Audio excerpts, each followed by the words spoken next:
Bonjour, je vais corriger l'exercice 6 du TD16. Alors, cet exercice, dans cet exercice, on étudie un réfrigérateur à partir d'un diagramme. Donc, le fluide qui est utilisé, c'est celui-là. Et là, vous avez le diagramme avec l'enthalpie en abscisse et la pression en ordonnée et la pression est en échelle logarithmique. On vous donne le schéma du réfrigérateur, comment ça fonctionne. Il y a un compresseur qui va réchauffer un fluide. Pardon, il va comprimer un fluide et du coup le fluide, en le comprimant, il va se réchauffer. Et une fois qu'il est beaucoup plus chaud que l'air atmosphérique, on va le mettre en contact avec un radiateur, avec l'atmosphère, en contact thermique. Il va se refroidir. Et donc c'est à ce moment-là que on évacue de la chaleur du réfrigérateur. Une fois que le fluide a évacué beaucoup de chaleur, on le fait passer dans un détendeur où il va baisser en pression, on va le détendre. Et à ce moment-là, il se refroidit. Et le refroidissement, peut être très important. Et on peut descendre, ici, il faut moins qu'on descende à moins 18 degrés Celsius, puisque c'est la température d'un congélateur. Bon, en fait, on descend à moins 30. Et ensuite, une fois que le liquide est bien froid, on le met en contact avec l'équivalent d'un radiateur, une sorte de serpentin qu'on voit dans les frigos ou des congélateurs. Il refroidit les aliments. Et une fois que le fluide s'est réchauffé en refroidissant les aliments, donc quand je dis se réchauffer, il passe de moins 30 à moins 20. C'est pas non plus... c'est un réchauffement tout en restant à basse température. Et une fois qu'on a fait un cycle, on recomprime le gaz, et ainsi de suite. Alors on donne le cycle en diagramme PV, il s'agit de le tracer sur ce diagramme-là. Donc dans cet exercice, il n'y a pas de calcul à faire, il y a juste faut comprendre ce qui se passe. Et puis c'est tout en fait. Et ensuite on va relever les grandeurs sur le diagramme. Alors pour s'en sortir, il y a beaucoup de chiffres. Donc il faut vraiment faut le construire petit à petit. Donc moi je vous conseille de le faire au crayon de papier pour pouvoir gommer et se corriger, parce que sinon, à moins d'être sûr de vous, mais a priori, vaut mieux être prudent. Alors, d'après l'énoncé, la condensation de la partie chaude du cycle que décrit le fluide, ça se fait à 40 degrés. Il y a un changement de phase. Donc je vais rechercher à quelle pression ça se fait. Alors pourquoi je recherche la pression? Parce que dans le serpentin, le radiateur qui est en général à l'arrière du frigo, c'est un bête tuyau en fait. C'est un bête tuyau et on soude dessus une plaque en métal pour améliorer le transfert thermique. Mais en gros, c'est un tuyau. Et dans un tuyau, il n'y a pas de chute de pression. Le fluide, il se déplace tranquillement dans le tuyau sans perdre de pression. Donc toute l'évolution de la sortie du compresseur jusqu'au détendeur se fait à pression constante.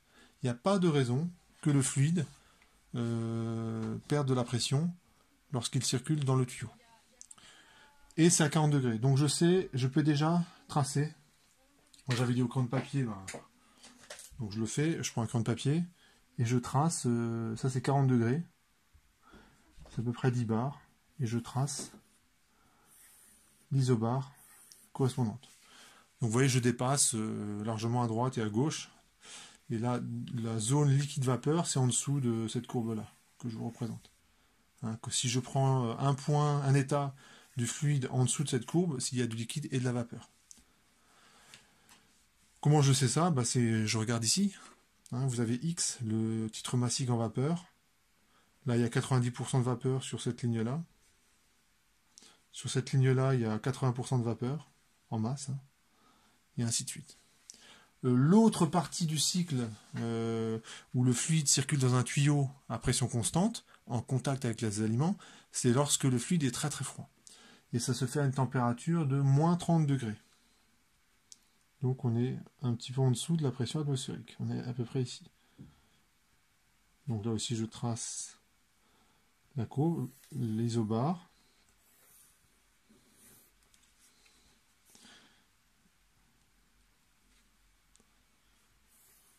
Voilà. Donc voilà, je le construis progressivement, hein. Si vous n'êtes pas un tout petit peu, si vous y allez pas petit à petit, on peut vite se perdre dans toutes les données. Alors, le compresseur, donc ça, c'est un peu de culture générale que je vous donne. Il est conçu pour comprimer un gaz. En fait, c'est assez compliqué de comprimer un mélange liquide-vapeur.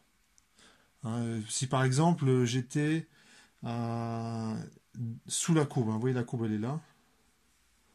Donc liquide-vapeur, 90% de vapeur en masse. En gros, je comprime un brouillard. Et il se trouve que quand vous faites ça, en général, les parties mécaniques, elles aiment pas trop. Elles aiment pas trop parce que vous avez des problèmes, les petites fines gouttelettes qui forment le brouillard. Ça peut détériorer des pièces mécaniques. C'est un peu comme la cavitation au niveau des hélices d'un bateau. En général, les pièces mécaniques, elles aiment pas trop. Donc, pour des raisons de durée de vie de l'appareil, pour des raisons de... parce que c'est plus facile de comprimer un gaz, on va s'éloigner de la zone liquide-vapeur. Ça veut dire que quand je suis ici, là, je vais continuer à réchauffer. Alors ici, il n'y a plus que de la vapeur. Elle est à moins 30 degrés, donc elle est encore suffisamment froide pour refroidir un petit peu les aliments. Donc en fait, je vais continuer à faire se déplacer le fluide dans le serpentin et je m'arrête à moins 20 degrés. Donc je m'arrête ici. Alors comme je suis à peu près sûr de moi, j'ai déjà identifié ce point-là. La courbe, elle s'arrête là. Et quand j'arrive ici, je suis à l'entrée du compresseur. Alors le nom des points, je peux déjà... j'ai identifié un certain nombre de points. Ce point-là, c'est 2'. Et ce point-là, c'est 2. Arrivé là, je vais faire une compression adiabatique quasi-statique. Donc évidemment, on pourrait certainement que elle n'est pas si quasi-statique que ça. Adiabatique, ça c'est possible, il suffit de calorifugé convenablement le compresseur. Pour simplifier, on va supposer une adiabatique quasi-statique. Ça veut dire qu'il faut que je suive, faut que je reste parallèle, entre guillemets, aux adiabatiques quasi-statiques les plus proches. Donc les plus proches, c'est les courbes en bleu, là, ici, que je vous montre. Enfin, S égale constante. Hein.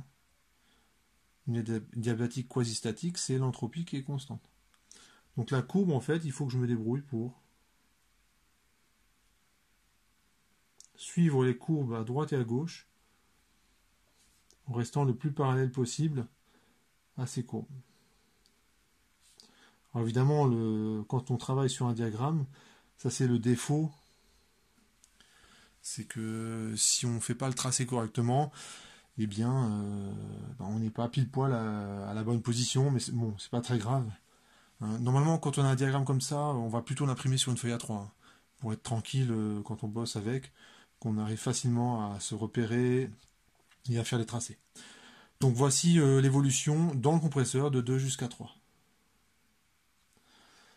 Ensuite, en sortie du compresseur, j'ai ce fameux radiateur où le fluide va se déplacer à pression constante et il va évacuer ses calories vers l'extérieur. Donc il va se liquéfier. Hein, c'est-à-dire qu'au départ, il y a de la vapeur qui est à 60 degrés. Hein, vous ne mettez pas votre main dessus.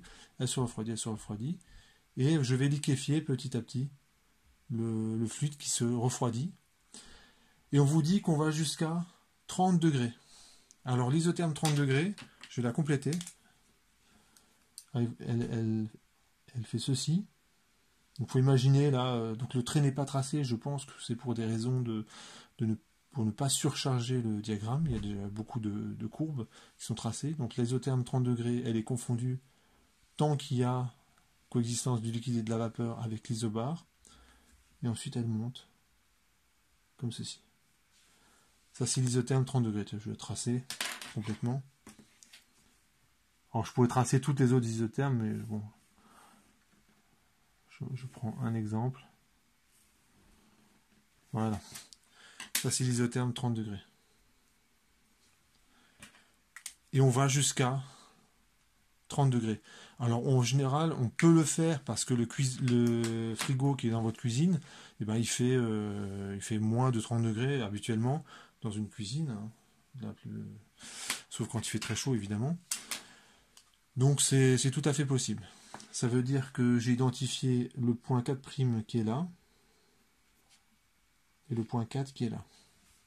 Alors du coup, comme je suis sûr de moi, je peux compléter, cette fois-ci avec un stylo indélébile, cette partie du cycle.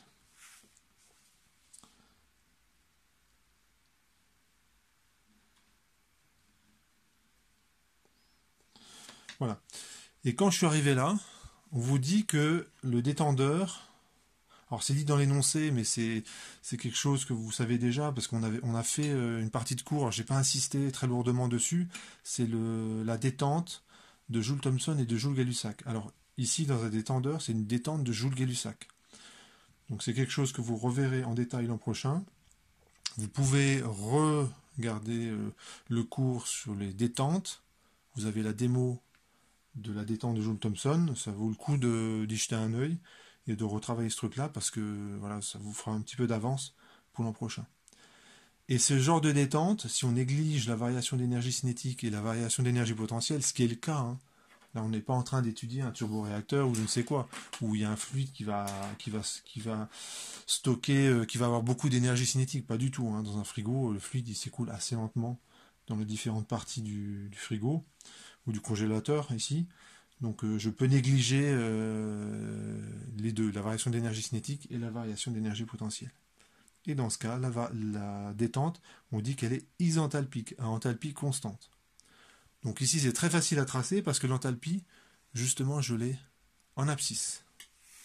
Donc il suffit de tracer un trait vertical.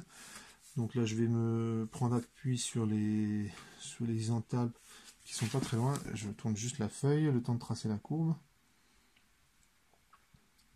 Donc la détente isenthalpique, elle va être comme ça. Alors je la trace directement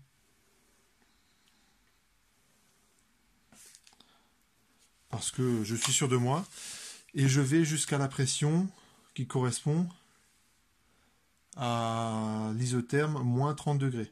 L'isotherme moins 30 degrés, je peux la tracer, hein. Elle continuerait comme ça vers le haut. Et voilà, ça c'est l'isotherme moins 30 degrés. Eh bien, la fin du cycle, elle est là. Pour revenir au point de départ, c'est là.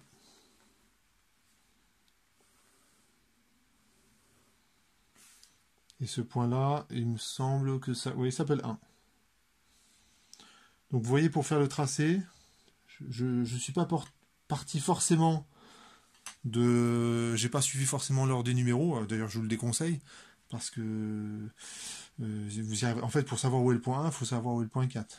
Donc il faut le construire au fur et à mesure, votre diagramme.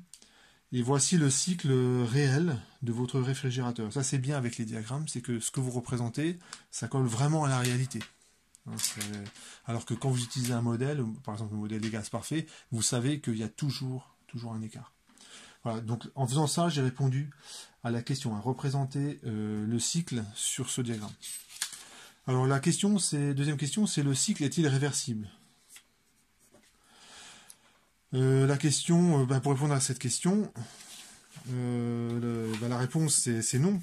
Hein, c'est non. Déjà, parce que ça n'existe pas. Un cycle pour une machine réelle, hein, réversible, vous n'en trouverez pas. Alors il suffit de trouver une étape qui est irréversible. Alors c'est facile à trouver. Prenez la détente isenthalpique entre 4 et 1, elle est irréversible. Hein, si vous me trouvez un tuyau, un détendeur, en gros c'est un tuyau, vous le passez, hein, vous empêchez le fluide de passer, c'est ça un détendeur. Vous me trouvez un détendeur qui est capable de faire passer un fluide de basse pression à haute pression spontanément sans que vous fassiez rien. C'est du genre, vous ouvrez une bouteille de plongée, elle se remplit toute seule. Vous ouvrez une bouteille de soda sous pression. Quand vous ouvrez, ça fait pas pchit, ça fait l'inverse. Vous avez l'air qui s'engouffre dedans et la pression dans la bouteille augmente. Voilà, c'est aussi... on est sûr que cette étape-là est irréversible. Parce que si elle était pas irréversible, et ben, il se passerait ce que je vous ai raconté. Hein, les bouteilles de plongée se rempliraient toutes seules. Pour gonfler un pneu, il suffirait d'ouvrir la vanne et l'air, comme par magie, irait dans le pneu. Donc ce serait un petit peu bizarre. Et donc c'est fondamentalement irréversible. Donc voilà, donc le cycle est-il irréversible?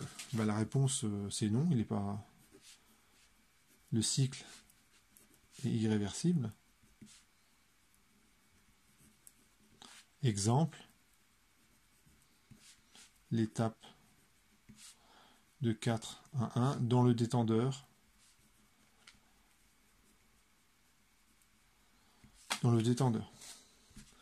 Qui est irréversible. Alors je vois au moins 2 étapes supplémentaires qui sont irréversibles. C'est lorsque on passe de 1 à 2. Les aliments ils sont à moins 18 degrés Celsius et le fluide il est à moins 30 degrés. Et bien le transfert thermique, quand vous avez un saut de température comme ça, il est fondamentalement irréversible. Hein, s'il n'était pas irréversible, imaginons que ce soit normal, que ce soit réversible, que le transfert thermique aille de moins 30 à moins 20 degrés, du froid vers le chaud. Je dis des bêtises. Des aliments qui sont à moins 20 réchauffent le fluide qui est à moins 30. Voilà, je dis des bêtises. Donc les aliments qui sont, donc entre guillemets, les aliments sont chauds à moins 20 par rapport au moins 30 degrés. Donc le transfert thermique se fait toujours du chaud vers le froid. Et ça, c'est fondamentalement irréversible. Si ça ne l'était pas, c'est équivalent à dire que le transfert thermique se ferait spontanément du froid vers le chaud. Hein, donc par exemple, vous n'auriez pas besoin d'alimenter votre frigo. Naturellement, sans rien faire, vous avez l'intérieur du frigo qui serait en train de se refroidir et l'extérieur qui serait en train de se réchauffer. Et ça, on sait bien que c'est pas possible. Alors si on voulait vraiment le démontrer, on pourrait calculer la création d'entropie et constater qu'effectivement il y a une création d'entropie. On pourrait aussi le montrer par le calcul. Ce que j'ai dit pour le transfert thermique des aliments vers le fluide qui est beaucoup plus froid, c'est aussi valable du fluide qui est à 40 degrés vers l'atmosphère qui est à une vingtaine de degrés. Ça, c'est exactement pareil. Il y a un saut de température, le transfert thermique se fait réellement du chaud vers le froid et c'est irréversible.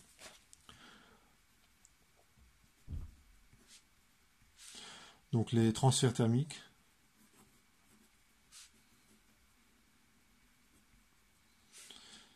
de la source chaude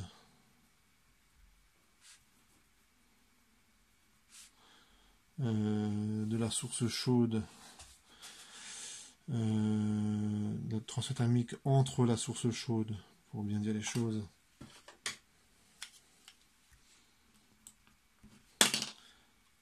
et le fluide circulant dans la machine, donc le fluide frigorifique,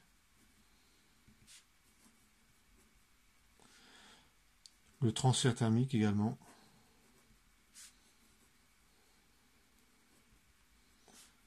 entre les aliments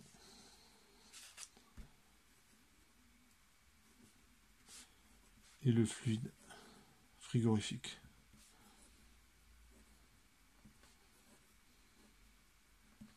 Voilà.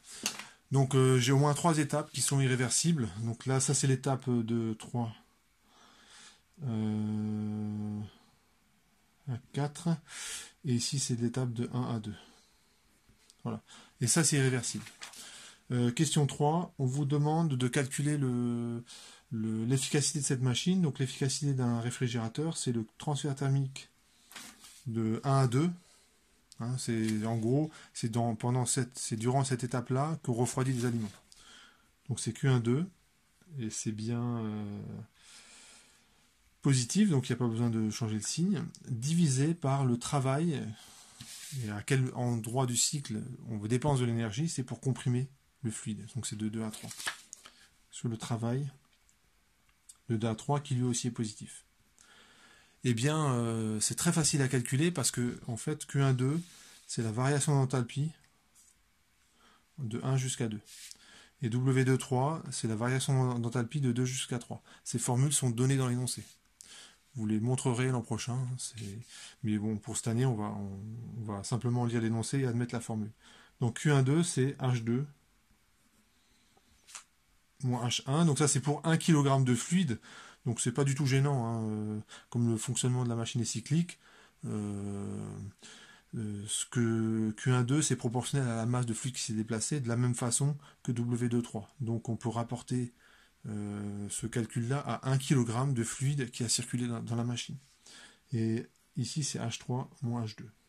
Donc on admet ce résultat. Et je vais relever les valeurs. Donc H2, ça fait combien ça? H2, je suis à peu près ici. Moi, je dirais 386 kilojoules par kilogramme. Donc, voilà. Donc ça, c'est des kilojoules par kilogramme. Moins H1. Donc, je repère la valeur. Donc, c'est 240. H3 moins H2. H3, ça vaut quoi? 440 moins 386. Et on fait l'application numérique. Voilà, je trouve une efficacité de 2,7 pour ce réfrigérateur. Donc comme prévu,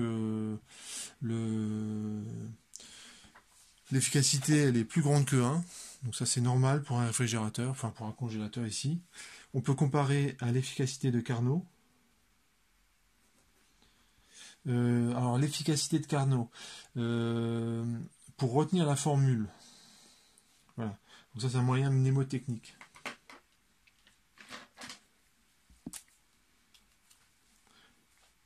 Il y a une formule que vous pouvez retenir. C'est l'efficacité d'un moteur. Elle se retient assez bien. Donc ça, ce que j'écris, c'est bien pour retenir la formule, pas la redémontrer à chaque fois. Ça peut être intéressant d'avoir comme ça des petits moyens pour retenir les formules. Hein, c'est bien aussi de savoir tout redémontrer, ça c'est bien parce que ça veut dire qu'on a compris. Mais il y a quand même des moments où c'est bien finalement de retrouver les formules par un petit raisonnement, par on gagne du temps, et puis deux, ça montre aussi qu'on comprend. C'est une autre façon de comprendre les formules. Donc pour retenir la formule. Donc premièrement, ce qu'on peut écrire, c'est qu'on peut écrire le rendement d'un moteur. Bon, vous allez me dire, un moteur, on est très loin d'un frigo, mais vous allez voir pourquoi c'est intéressant de faire comme ça. Le rendement d'un moteur, c'est -1 moins TF sur TC. Alors, ce qu'il faut juste savoir, c'est à peu près la tête de la formule. Hein, le rendement d'un moteur, c'est plus petit que 1. Hein, le rendement d'un moteur, les machines thermiques, c'est toujours plus petit que 1. Donc c'est 1 moins quelque chose. Donc c'est bon. Ce sera bien plus petit que 1. Ça ne peut pas être négatif. Donc ça ne pourrait pas être 1 moins TC sur TF. Ça, c'est impossible. Parce que si vous mettez 1 moins TC sur TF, ben, comme TC, c'est chaud, F c'est froid, ça va donner un rendement négatif. Donc ça c'est une formule, je trouve qu'elle se retient bien. Le rendement d'une pompe à chaleur,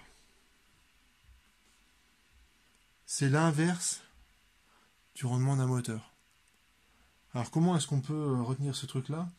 En fait, si vous prenez le cycle de Carnot par exemple, le cycle de Carnot, je vous rappelle, c'est 2 adiabatiques, donc on comprime rapidement un fluide, une isotherme froide, encore une adiabatique, une isotherme chaude. Si vous parcourez le cycle dans le sens horaire sur un diagramme PV, c'est un moteur. Si vous le parcourez dans le sens trigo, ça devient un cycle récepteur. Donc vous dépensez du travail, et ce que vous faites, c'est que vous réchauffez la source chaude et vous refroidissez la source froide. C'est ça que fait une pompe à chaleur. La pompe à chaleur, qu'est-ce qu'elle fait? Elle réchauffe l'intérieur de la maison qui est déjà chaud. Et comment elle fait ça, la pompe à chaleur? Elle refroidit l'extérieur qui est déjà froid. hein, il fait 0 degré dehors, il fait déjà 20 degrés dans la maison, et bien vous continuez à chauffer la maison, donc vous continuez à réchauffer la source chaude, et pour ça vous refroidissez l'extérieur de la maison. Donc c'est l'inverse du rendement d'un moteur. Pourquoi? Parce que pour faire une pompe à chaleur,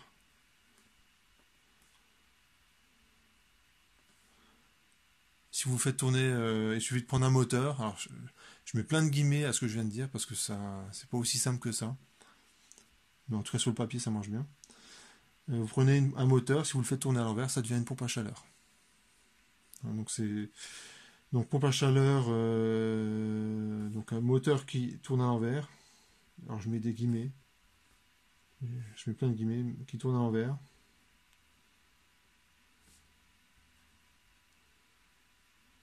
Égale pompe à chaleur. Ouais, bon. Ça, c'est pas une vraie formule, hein. Montrer ça, ça reste entre nous. Et donc, c'est 1 moins TF sur TC. Et le rendement du frigo, ou du congélateur, hein, un congélateur, c'est rien qu'un frigo qui refroidit plus qu'un frigo. Hein. Le frigo, c'est 4 degrés, le congélateur, c'est moins 18, mais c'est le même principe. Et ben, c'est une formule qui ressemble à ça, mais c'est pas celle-là. Donc je répète, c'est une formule qui ressemble à ça, mais ça ne doit pas être la même formule. Il faut que ça donne un résultat qui est positif. Et bien c'est ça.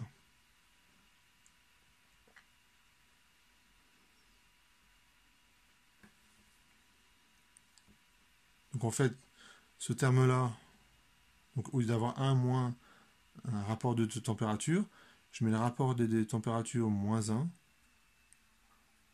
Et comme je veux que ce soit positif, il faut que ce truc-là soit plus grand que 1, donc c'est TC sur TF. Voilà. Donc finalement, le rendement du frigo. Après, si vous n'êtes pas à l'aise avec ça, et ben vous refaites le raisonnement. Je peux le refaire rapidement pour vous montrer. Et on retombe sur la bonne formule. Et donc c'est TF sur TC moins TF. Et on fait l'application numérique. Donc ça fait un rendement de Carnot qui vaut 6,7. Donc on est à peu près pour le rendement réel à 2,7. Alors on pourrait se demander, mais dans un frigo comme ça, c'est à quel endroit du cycle qu'il faudrait travailler pour vraiment augmenter le rendement?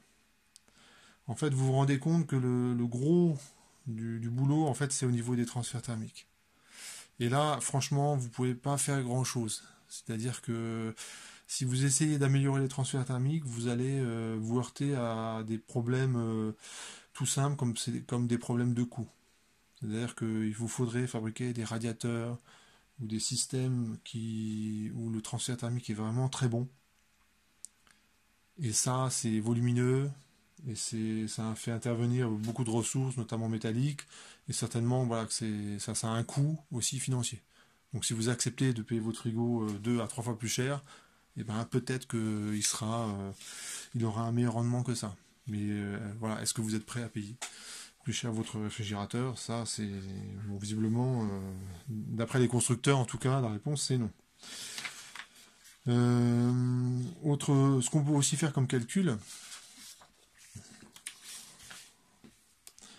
c'est je calcule le rendement. Alors pour s'en rendre compte que c'est bien ces étapes-là de transfert thermique qui sont les plus catastrophiques, vous imaginez la situation suivante. Vous êtes ingénieur, vous avez acheté ce réfrigérateur-là, ce frigo, je dis réfrigérateur, mais je devrais dire congélateur. Ce congélateur-là, donc qui a un rendement une efficacité de 2,7. Et voilà, vous avez fait des études d'ingénieur, et puis vous vous dites, tiens, mon réfrigérateur, je vais le customiser et je vais mettre un super radiateur en face arrière, c'est-à-dire que je vais vraiment améliorer le transfert thermique vers l'atmosphère. Et vous êtes tellement bon que la différence de température entre l'atmosphère et le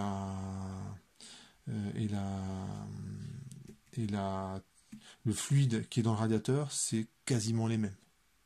C'est-à-dire que vous avez réalisé un super radiateur où, admettons, il y a 1 degré d'écart entre la source chaude et l'air environnant. Donc Vous êtes très fort, quoi. Et, là, et pareil au niveau de la source froide. Vous avez optimisé le truc, ça marche, l'enfer. Il y a les aliments sont à une température et le fluide qui refroidit les aliments, il est juste à 1 degré en dessous, enfin un tout petit écart de température. Et donc vous imaginez que vous avez réussi ça, et puis donc vous imaginez votre frigo et le fluide. Alors je vais, pour pouvoir comparer ce nombre-là avec le calcul que je vais faire, je vais imaginer qu'il fait 40 degrés à l'extérieur. Donc ça, je vous demande là de faire preuve d'imagination, hein. Donc vous imaginez, vous avez acheté ce réfrigérateur, il fait 40 degrés dehors, ça arrive, hein. Et les aliments, comme vous avez vraiment optimisé le transfert thermique avec les aliments, il fait moins 30 degrés dans votre congélo. Donc vous êtes en dessous des moins 18 recommandés, donc bon, on va dire que c'est bien, il n'y a pas de problème, hein, même si c'est très très froid. Et je refais l'application numérique. Donc du coup, la source chaude, elle est plus à 20 degrés, mais elle est à 40 degrés. La source froide, elle est plus à moins 20, enfin moins 18, mais elle est à moins 30. Et je reprends la formule théorique qui est là. Donc ce que je suis en train de faire là, c'est je suis en train d'enlever les sources d'irréversibilité qui sont dues aux échanges thermiques. Hein, je fais comme si mon radiateur n'avait plus ce problème. Et il suffit simplement de changer la température de la source froide et de la mettre à moins 30. Si vous mettez la température de la source froide à moins 30, et bien les transferts thermiques entre les aliments et le fluide qui est à moins 30, il se fait de manière réversible, puisque les deux sont à la même température. Bon, rêvez pas, vous n'y arriverez jamais, mais imaginons, hein, on fait un peu on fait preuve d'un peu d'imagination. Donc je refais l'application numérique. Donc et si TC égale 40 degrés Celsius, donc il fait très chaud, et la température de la source froide, c'est moins 30 degrés Celsius. Donc on fait comme si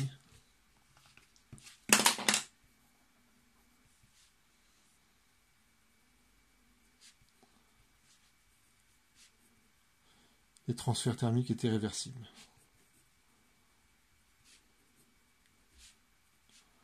Bon, on pourrait aussi croire au Père Noël ou à autre chose, hein. Donc c'est, mais bon, après tout, hein. Vous y aviez bien cru à un moment dans votre vie. Vous en êtes pas mort, donc c'est pourquoi pas. Donc je refais donc je l'appelle T', voilà, T', TC, et je refais l'application numérique. J'arrive cette fois-ci à une efficacité de 3,47. Et j'étais à 2,7. Donc le fait est donc ce qu'on voit bien, c'est que quand on règle le problème du transfert thermique, que les transferts thermiques, on a réussi à les rendre réversibles. Je répète, c'est comme croire au Père Noël, ou vous y arriverez jamais, parce que s'il n'y a pas suffisamment d'écart de température, il n'y a pas de transfert thermique vraiment efficace, hein. Donc, mais on fait comme si. Eh bien, le rendement, dans ce cas-là, on passe de 6,7 à 3,47. On est beaucoup plus proche de la valeur qu'on a calculée. Donc on voit bien qu'il est là le problème, hein. C'est-à-dire si vous réglez le problème des transferts thermiques, donc ça vaut le coup d'y passer un petit peu de temps, hein, vous allez considérablement augmenter l'efficacité de votre réfrigérateur ou de votre congélateur. Donc bien entendu, les constructeurs, ils savent ça, et ils trouvent une solution. Ils ont aussi beaucoup d'autres contraintes, hein, financières, hein. Il ne faut pas non plus que votre congélateur il coûte une fortune. Il y a aussi une contrainte de place, hein. Dans une cuisine, vous n'avez pas non plus énormément de place. Et donc, ça dépend aussi là aussi, ça dépend de votre cuisine, mais si votre congélateur il est dans une zone, dans un endroit clos, et ben vous aurez plus de difficultés à évacuer les calories. Forcément, hein, si vous avez un radiateur et que l'endroit il n'est pas bien aéré, ben là, les calories enfin les transferts thermiques qui sont évacués vers l'extérieur, vers l'atmosphère, ils auront plus de mal à sortir. Il y a un autre point, au fur et à mesure que vous ouvrez, vous fermez votre congélateur, il se givre, hein, il y a du givre qui apparaît. Et ça, c'est vraiment mauvais pour les transferts thermiques, hein. Si vous avez une épaisseur de 1 cm de glace entre les aliments et le fluide frigorifique, et ben, c'est clair que les transferts thermiques sont pas terribles. Pas terribles du tout. Donc, tout ça font que le bon compromis, bah, c'est en gros, c'est ce que vous achetez, hein. Quand vous achetez un congélateur, les industriels ils trouvent quand même des bonnes solutions à chaque fois. Voilà, donc j'ai dit quand même beaucoup de choses sur cet exercice. Ah oui, je fais juste rapidement la démonstration euh, de cette formule-là, hein. Je vous ai donné un moyen mnémotechnique pour retenir l'efficacité de Carnot d'un réfrigérateur ou d'un frigo. Et ben, je vais vous montrer comment. Je vous refais rapidement la démonstration. Ça, c'est si vous voulez. Si vous vous en souvenez plus, enfin, a priori, vous vous en souviendrez pas. Donc, ce serait bien de pouvoir la retrouver rapidement.